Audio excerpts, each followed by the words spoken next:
noite. Vamos para mais uma monitoria de avaliação nutricional. Hoje a gente vai abordar a primeira parte a respeito de avaliação bioquímica. A gente sabe que a avaliação bioquímica ela é muito importante na prática clínica do nutricionista. O nutricionista ele tem que saber, interpretar os principais exames laboratoriais e a gente pode solicitar esses exames, né? O que está em pauta atualmente é a decisão a respeito dos planos de saúde não quererem aceitar os pedidos por parte dos nutricionistas, né?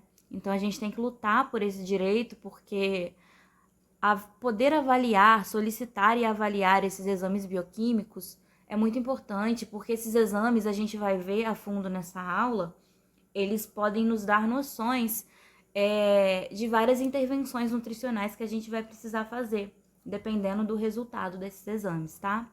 Então, a gente pode estar auxiliando, os pacientes a suprir determinadas necessidades carenciais quando a gente identifica isso num exame. E aí, a gente trabalha a alimentação, tá? Em alguns casos, pode ser necessário até mesmo suplementar, o ferro, no caso de uma anemia. Então, o nutricionista, ele precisa poder avaliar, esses exames do paciente e poder solicitar. Então, vamos falar um pouquinho da anemia, A anemia é quando a hemoglobina no sangue, ela tá abaixo do normal. E aí vão ser vários fatores que podem causar essa anemia. Pode ser a anemia por deficiência de ferro, que é a mais comum. Pode ser também anemia por deficiências por outras causas, como a deficiência de folato, de vitamina B12 ou de vitamina A, inflamação crônica, infecções e até mesmo doenças hereditárias, como ocorre na anemia falciforme, que a gente vai falar um pouco dela mais à frente também. Quais são os principais grupos de risco? As crianças menores de 2 anos, as gestantes, tá? As gestantes, na maioria das vezes, elas têm realmente que suplementar, Porque é um grupo que corre muito risco de ter essa deficiência de ferro. E as mulheres em idade fértil, até devido à menstruação realmente. Quais são os principais sintomas da anemia? A gente tem os olhos amarelados, tem sintoma de fadiga, tontura, desmaio, palidez, a pele fria, a pele amarelada, baixa pressão arterial, palpitações, a frequência cardíaca acelerada, dor no peito, ataque cardíaco.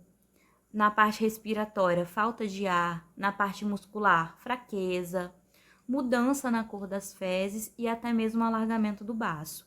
É claro que aqui a gente tem alguns sintomas mais graves, Então, a anemia, dependendo do grau dela, ela pode ter repercussões muito sérias, que coloque até mesmo em risco a vida dessa pessoa, Como a gente viu aí, ataque cardíaco, desmaio, dor no peito, Então, ela precisa ser identificada a sua causa, que a gente viu ali que pode ser várias, e precisa ser tratada, obviamente. Então, gente, o primeiro exame que é crucial aí para o nutricionista solicitar é o hemograma completo, tá? O hemograma completo, ele vai avaliar as células sanguíneas desse paciente e ele vai ser composto pelo eritograma, pelo leucograma e pela série plaquetária. O eritograma, ele é composto por contagem de eritrócitos, RBC, pela hemoglobina e pelo hematócrito. E a gente tem também os índices hematimétricos, Os índices relacionados às hemácias, que é o volume corpuscular médio, VCM, a hemoglobina corpuscular média, HCM, a concentração hemoglobínica globular média, CHGM, e a amplitude de variação do tamanho dos eritrócitos, que é o RDW. E a gente vai ver mais à frente por que esses índices hematimétricos são importantes, o que eles permitem que a gente identifique, tá bom? Então, gente, os eritrócitos a gente já falou que são as hemácias ou células vermelhas, tá? A primeira coisa que é bastante importante para se verificar no hemograma é essa contagem de reticulócitos, Onde ela é a razão do número de reticulócitos pelos número de eritrócitos vezes 100, e ainda vai nos dar esse percentual de reticulócitos.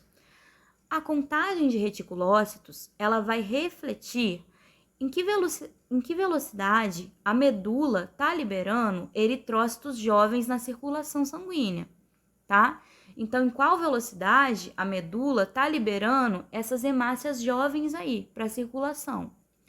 Quando ela está elevada, né, ela está em torno de 2% para adultos, isso isso reflete o aumento dessa eritropoese, ou seja, dessa produção aí de células jovens, de hemácias jovens, sendo liberadas para a corrente sanguínea, tá? Isso costuma acontecer em anemias hemolíticas, em hemorragia aguda e em casos que você está repondo os nutrientes, no caso de deficiência nutricional. Agora, quando essa taxa de reticulócitos ela está menor que 0,5%, isso já indica as anemias carenciais, tá? As anemias por carência aí de algum nutriente. Então, como que a gente interpreta nos exames esses valores de hemoglobina e de hematócrito, tá? A gente tem aqui a referência, né, para homem e para mulher, o que é considerado normal, o que é considerado redução moderada e o que é considerado a redução grave, tá? A Organização Mundial da Saúde, a OMS, ela estabelece um limite de 11 gramas por decilitro de hemoglobina para gestantes abaixo do qual se define a anemia, independente da idade da gestação. Então, é importante a gente saber também que existe um parâmetro para gestante, né? E aí você tem que trabalhar ali estratégia suplementar, né? Para que ela possa se recuperar desse quadro de anemia aí, que pode ser muito prejudicial na gravidez, tá? Então, existe um limite para gestante e existe um limite aí para homem e mulher no geral, tá? Tanto para hemoglobina quanto para hematócrito. Então, gente, como que a gente interpreta, né, esses resultados, tá? Quando você identifica uma deficiência de ferro, o que acontece? A síntese dessa hemoglobina, ela vai estar diminuída. Como consequência, você vai ter a microcitose, ou seja, hemácias menores do que o tamanho ideal, né? Do que o tamanho normal. E a hipocromia, que são hemácias pouco coradas, tá? Quando você tem deficiência por vários outros nutrientes, a gente já vai ter hemácias onde as células têm alterações diversas, que é a anisocitose, ou seja, células com hemácias de vários tamanhos diferentes. Você pode ter hemácia microcítica, hemácia macrocítica, então hemácias de vários tamanhos ali, de formatos irregulares, né? De tamanhos e formatos irregulares. E aí você vai ter, então, uma hipocromia. O que vem a ser hipocromia? Ela também pode ter uma baixa coloração, tá? Essa hipocromia, ela pode ocorrer ou não, mas a anisocitose, ela ocorre, que é a questão de ter hemácias menores e hemácias maiores, né? Ou seja, hemácias de tamanhos irregulares. Eu falei formatos irregulares, mas na verdade são hemácias de tamanhos irregulares, tá? E as deficiências por ácido fólico ou vitamina B12 é quando ocorre diminuição nessas divisões de eritoblastos. Se o eritoblasto ele não se divide adequadamente, se há diminuição dessas divisões, você vai ter células macrocíticas, ou seja, hemácias num tamanho maior do que o normal, tá? Porém, geralmente, essas hemácias vão ter normocromia, ou seja, vão estar na coloração normal. Elas não vão estar com hipocromia, como as outras deficiências aí, de ferro e de outros nutrientes. Quando a deficiência é de ácido fólico ou de vitamina B12, você já vai ter a cor normal das hemácias. Então, todas essas deficiências vão poder gerar hemácias defeituosas, que vão causar uma oxigenação deficiente nessa pessoa, gerando a anemia, tá bom? Agora, como a gente identifica, né, que essa deficiência é por ferro, é por vários nutrientes ou é por ácido fólico ou vitamina B12? A gente vai identificar justamente de acordo com aqueles indicadores hematimétricos que eu mostrei para vocês, que eles vão nos dar é a informação de que se essas hemácias estão microcíticas, estão macrocíticas, se tem anisocitose. Então, a partir dali, a gente vai conseguir identificar. Então, vamos explicar agora mais à frente. Então, a gente tem esses índices corpusculares dos eritrócitos. A gente tem o VCM, que é o volume corpuscular médio. Então, ele vai mostrar pra gente o volume dessas células vermelhas circulantes dos eritrócitos. Então, ele indica se está adequada a síntese de hemoglobina. O HCM, que é a hemoglobina corpuscular média, que ela já vai representar a massa média de hemoglobina que há nas células vermelhas circulantes, nos eritrócitos. E o CHCM, que é a concentração de hemoglobina corpuscular média, que já vai mostrar a concentração de hemoglobina nessa relação peso e volume na célula média circulante, que é o eritrócito. Então, gente, quando o VCM ele está menor que 80, a gente vai ter, e o CHCM está menor ou igual a 32, a gente vai ter uma anemia microcítica e hipocrômica. Quando ele está entre 80 e 98, o VCM, e o CHCM está entre 32 e 35, a gente vai ter uma anemia normocítica e normocrônica. Quando o VCM está maior que 99 e o CHCM está entre 32 e 35, a gente vai ter uma anemia macrocítica e normocrômica, tá? E a gente tem também o RDW, que é a amplitude de variação do volume eritrocitário. Esse RDW, ele indica a variação no tamanho dessas células dos eritrócitos circulantes, ou seja, a variação no tamanho das células vermelhas ali que estão circulando. Esse indicador é que vai permitir que a gente visualize o quadro de anisocistose, que é quando a gente falou agora há pouco, quando o tamanho das hemácias ele está todo divergente. Você tem vários tamanhos, você tem células microcíticas, tem células macrocíticas, células maiores e células menores. Então, não há um padrão de tamanho ali, né? Tem vários tamanhos, uma variação nisso. Então, aqui é o exemplo, né? A figura mostra os eritrócitos saudáveis, como eles têm que ser, né? Corados, né? O tamanho, né? Você vê um tamanho mais regular. Na anemia microcítica, você tem aí eles reduzidos de tamanho, tá? E na anisocitose, você tem aí as hemácias de tamanho maior, as hemácias de tamanho menor. E observem também a coloração, né? Como que você tem a hipocromia aí, tanto na anemia microcítica quanto na anisocitose, né?